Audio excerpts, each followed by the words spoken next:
Kuha ulit tayo guys ng talbos kamote. Ayan, ito lang yung taniman ko guys, oh, 'di ba? Paso. Pero ang taba ng aking talbos kamote. Magluluto ako guys ng sinigang na bangus. Talbos kamote ang isasahog ko kasi wala akong kangkong.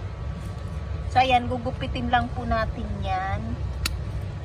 At next time magkakaroon po yan ng panibagong talbos.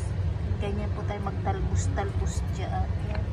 Gugupit-gupitin lang po natin dito. Dito. Ayan. Nagupit na natin guys. Oh, diba?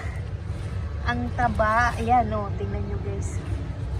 Sariwang-sariwa ang ating pangsahog sa sinigang na bangus. Taba guys, so yan, magluto po tayo ng sinigang na bangus. Samahan nyo po. Ayan na guys yung na-harvest natin na talbos kamote. Ayan, talbos kamote sa paso. At andyan na nga po yung ating mahiwagang bangus. Ayan ang ating bangus, sinigang na bangus with talbos kamote. Ayan, yung ulo lang po ang isisigang natin at yung kanyang buntot idadaing natin. Ayan. At magluluto tayong daing na bangus at skinless longganisa. Siyempre gawa ko rin yun guys bukas sa aking almusal. So abangan niyo yan guys. Magluluto tayo ngayon ng sinigang na bangus. Sariwang-sariwa yan guys. Yan. Wow. Ang laki. Ang laki niyang guys. Oh. Ayan guys. Nagisa muna tayo ng sibuyas, bawang at saka ng kamatis para sa ating sinigang na bangus. Ayan. Gisa po muna natin para masarap. At talaga namang mawawala yung lansa ng ating bangus kapag iginisa po muna natin ang bangus bago natin isigang. Ayan. Ito na yung ating bangus. Ilagay na natin guys. Ayan. Ang ulo, sinigang at yung buntot ay idadaing po natin. So ngayon, lagyan natin ng magic sarap. Iprito lang muna natin guys ng mga ilang minuto bago natin lagyan ng sabaw. Yan ang ating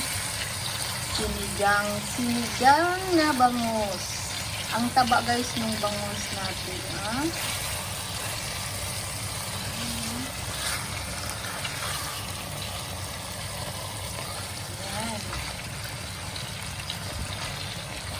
Natin saglit.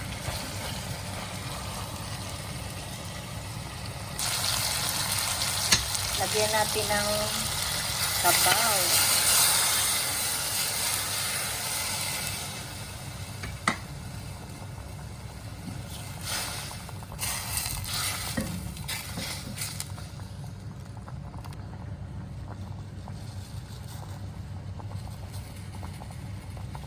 Ayan guys, kumulo na ang sabaw. Ilagay natin ang sili. Wala tayong kulay green, kaya kulay pula na lang ang ilalagay natin guys. Siling pangsigang kulay pula. Ayos na po yan. Ayaw naman kung mabaliktad. Ayan.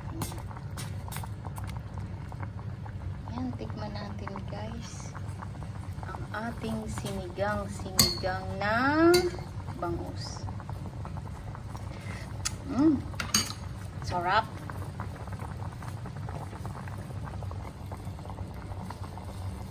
Ayan guys, luto na yung ating bangus. Ilalagay na natin ang talbos kamote.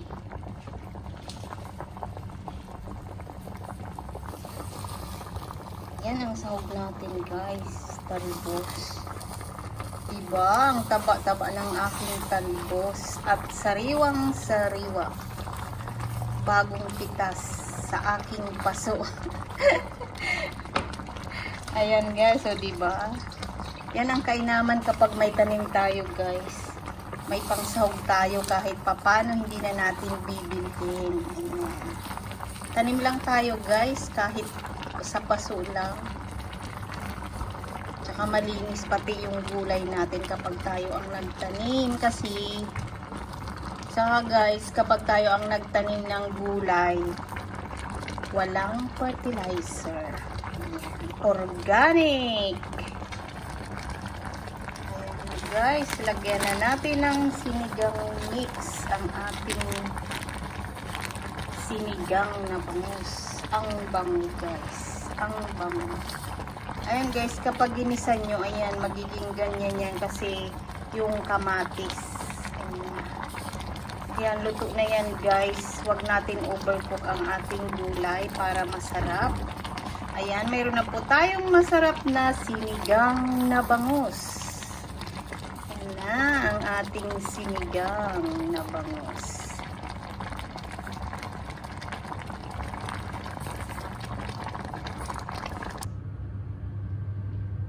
Ito na guys ang ating sinigang na bangus with talbos kamote. At syempre kung makikita nyo naman yung sabaw niya, ayan, sabaw palang ulam na guys. Talaga namang napakasarap. At syempre organic ang ating talbos kamote. Galing lang po yan sa tanim natin sa paso. Ayan, nakikita nyo guys ang taba ng ating bangus. So ayan, kakain na po tayo. Let's eat guys, and thanks for watching.